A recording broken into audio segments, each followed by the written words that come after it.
Of Christmases Long, Long Ago is my new book arriving for the 2025 Christmas season. Find out what Christmas was like centuries ago. Sneak preview, it was weird and spooky and rowdy, kind of gross sometimes. Find it wherever books are sold in hardcover from Lions Press and audiobook from Recorded Books. It's Christmas as you've never seen it before, and it makes a great gift. This episode of Christmas Past discusses Santa Claus, but maybe not in a way that younger listeners could appreciate. If there are little ones within earshot, save this for later. Thanks.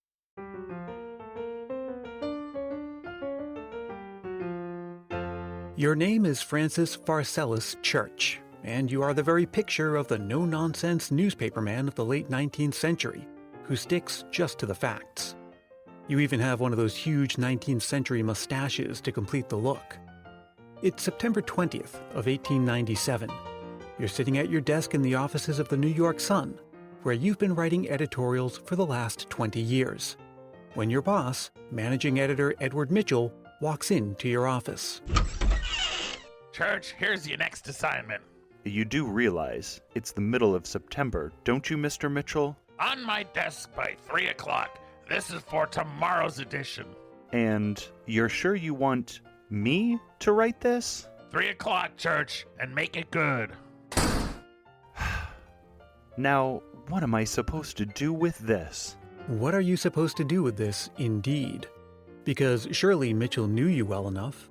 Knew that you were a second-generation journalist, that your father founded the New York Chronicle, that you were a New York Times correspondent during the Civil War. You've seen some things in your time, and at 58 years old, you'd gained a reputation as having a low tolerance for the frivolous and the sentimental. No sugarcoating for you. Some may even call you a curmudgeon and a cynic. Your editorials often addressed matters of religion, and they left little doubt about whether you were the kind of man inclined to ever accept anything on faith alone. You may shake your head and wonder why on earth Mitchell gave you, of all people, this assignment. But you know better than to ruminate when there's a deadline to meet. So you look again at the piece of paper he handed you, and you read again the letter sent in by a reader from the Upper West Side of Manhattan, asking a fanciful question, the answer which would surely be a waste of ink and column space. But you're a professional, and in the course of writing the 400-odd words that would comprise the response, where you're speaking on behalf of the paper itself, something uncharacteristic happens. We'll never know exactly what or why or how. We only know for certain what remains for all of us to see today, that on September 21st of 1897, you wrote the words that would keep aglow what you describe as the eternal light with which childhood fills the world. Keep it aglow for that letter writer from the Upper West Side, as well as others like her for generations to come, when you replied plainly and simply, "Yes, Virginia, there is a Santa Claus." I'm Brian Earl. This is Christmas Past. Our story technically begins in 1897, but it really starts nearly 2 decades earlier. Starting in 1880, daily newspapers in America entered a period of rapid growth. In just 2 decades, the number of dailies across the country more than doubled. And starting in the 1880s, an illustrator named Thomas Nast began drawing pictures of Santa Claus that would appear in Harper's Magazine and begin to shape our current image of Santa Claus. So print media were becoming more a part of everyday life. This was all new at the time, and it was starting to become an authoritative part of how we all celebrated and understood Christmas. So fast forward to the Upper West Side in 1897, where we meet a young Virginia O'Hanlon. A young girl, 8 years old, asks her father if there's a Santa Claus. Some of her little friends are claiming to her that there is no Santa Claus. That's Carrie Christopherson. She's the curator at the Newseum, a museum in Washington, D.C. Her father advises her that she should ask the newspaper. She should write to the Sun, because if you see it in the Sun, it is so. And so she takes pencil to paper and writes a letter to the Sun and asks this very question: is there a Santa Claus? At first, Church resisted writing any response at all. And even after he did write it, he didn't want to put his name on it. Nobody knew that he was the author until well after his death. Surely at the time, he didn't know he was writing what would go on to be the most reprinted newspaper editorial of all time. Dozens of papers reprinted every year, especially, once it falls out of any kind of copyright infringement worries. And so you see it consistently even still. And I think that it's just heartening that this honest but heartwarming message still resonates for people today. But it's not just the honesty and the heartwarmingness of the response that accounts for its enduring popularity. This veteran journalist writes the response to Virginia's letter, and he takes a really deep look at answering this question. He could have given her a simple yes or no and sort of moved on with things just with that simplicity. But instead, he takes it to another level and sort of offers this explanation to her that has a little bit of magic about it. Perhaps unintentionally, Church had crafted a response that's kind of like one of those old optical illusions where you see a different picture depending on where and how you focus your gaze. If you're 8-year-old Virginia O'Hanlon, you're able to read his response and go, oh, he just said yes, there's a Santa Claus. But again, if you've evolved a little bit more in your perception and thinking, you understand that he's giving you a much broader thought about what and who and how Santa Claus is in our lives. Even though our story started with 8-year-old Virginia O'Hanlon, this isn't really her story. But for the record, she went on to become a teacher, and throughout her life she'd answer letters and do interviews about that famous question she sent to the newspaper back in 1897. She lived till the age of 81 and passed away in 1971. And Francis Pharcellus Church, who spent a career cutting through bluster and eschewing sentiment, would unwittingly create his only real legacy as a journalist, when he reluctantly replied to a little girl on the brink of disillusionment, when he wrote these words.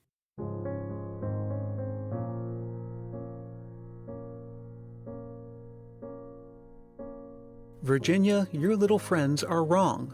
They have been affected by the skepticism of a skeptical age. They do not believe except they see. They think that nothing can be which is not comprehensible by their little minds. All minds, Virginia, whether they be men's or children's, are little. In this great universe of ours, man is a mere insect, an ant in his intellect, as compared with the boundless world around him, as measured by the intelligence capable of grasping the whole of truth and knowledge. Yes, Virginia, there is a Santa Claus. He exists as certainly as love and generosity and devotion exist, and you know that they abound and give to your life its highest beauty and joy. Alas, how dreary would the world be if there were no Santa Claus? It would be just as dreary as if there were no Virginias. There would be no childlike faith then, no poetry, no romance, to make tolerable this existence. We should have no enjoyment except in sense and sight. The eternal light with which childhood fills the world would be extinguished. Not believe in Santa Claus, you may as well not believe in fairies. You might get your papa to hire men to watch in all the chimneys on Christmas Eve to catch Santa Claus, but even if they did not see Santa Claus coming down, what would that prove? Nobody sees Santa Claus. But that is no sign that there is no Santa Claus. The most real things in the world are those that neither children nor men can see. Did you ever see fairies dancing on the lawn? Of course not, but that is not proof that they're not there. Nobody can conceive or imagine all the wonders there are unseen and unseeable in the world. You may tear apart the baby's rattle to see what makes the noise inside, but there is a veil covering the unseen world which not the strongest man, nor even the united strength of all the strongest men that ever lived, could tear apart. Only faith, fancy, poetry, love, romance can push aside that curtain and view and picture the supernatural beauty and glory behind it. Is it all real? Ah, Virginia, in all this world there is nothing else real and abiding. No Santa Claus. Thank God he lives, and lives forever. 1,000 years from now, Virginia, nay, 10 times 10,000 years from now, he will continue to make glad the heart of childhood. Now, one thing that's a bit of a mystery is why little Virginia was asking about Santa Claus in September. Even for a guy like me, that seems a little early for a child to start thinking about Christmas. The length of the Christmas season and when it's appropriate to decorate have always been up for debate. That's something Carrie in Arkansas knows about as she shares in this Christmas memory.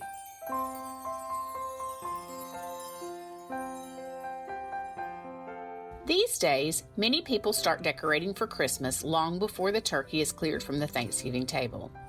But at the time my parents celebrated their first Christmas together in 1971, most people did not decorate their Christmas tree until right before the actual holiday. My mama and daddy, for whatever reason, decided to put their tree up the first Sunday in December that year, and that tradition stuck. For the past 48 years, the first Sunday in December has been reserved as Tree Decorating Day in my family. What began with just the two of them expanded to include me and my brother, our spouses, and eventually 5 grandchildren. The Christmas tree is not always the same. Some years there was an artificial tree with limbs that had to be assembled and branches fluffed. Other years there was a cedar cut from the nearby woods. The locations aren't always the same. There are memories from the mobile home where I had many magical Christmases as a child, to the log cabin in the woods in which they lived when their grandkids were young, to the home they live in now just a few miles from both my brother and me and our families. But one thing that remains the same is the joy we have planning, anticipating, and spending time together on Tree Decorating Day each year. You can read more of Carrie's thoughts on a whole host of topics over at her blog, themarvelousandthemundane.com. And you can share your Christmas memory with me. Just record a voice memo into your phone and send it to christmaspastpodcast@gmail.com. Christmas Past is produced in sunny San Mateo, California by yours truly, Brian Earl. Thank you so much to Carrie Christopherson and Carrie in Arkansas, and thanks also to the actors in our opening skit. That was Michael Colby playing the part of Francis Pharcellus Church. He's from the podcast Jack Billings Presents Me and My Neighbor Michael. Find them on Twitter @JackBillingsPod. You also heard from Tony Barthel playing the part of Edward Mitchell. You can find out more about him at anthonybarthel.com. That's Anthony, BARTHEL.com. And I'll have links to those as well as Carrie's blog and much, much more in the show notes for this episode at christmaspast.media. And you'll find me on social media. Look for Christmas Past on Twitter and Instagram, and do make sure to join the Facebook group for year-round Christmas fun. And hey, if you're feeling the Christmas spirit, why not help more people discover this show? You can tell a friend about it, or leave a review on Apple Podcasts. If you leave a review, I'll even send you a sticker to say thanks. Again, you can reach me at christmaspastpodcast@gmail.com for details. We'll meet again soon, and until then, may your days be merry and bright.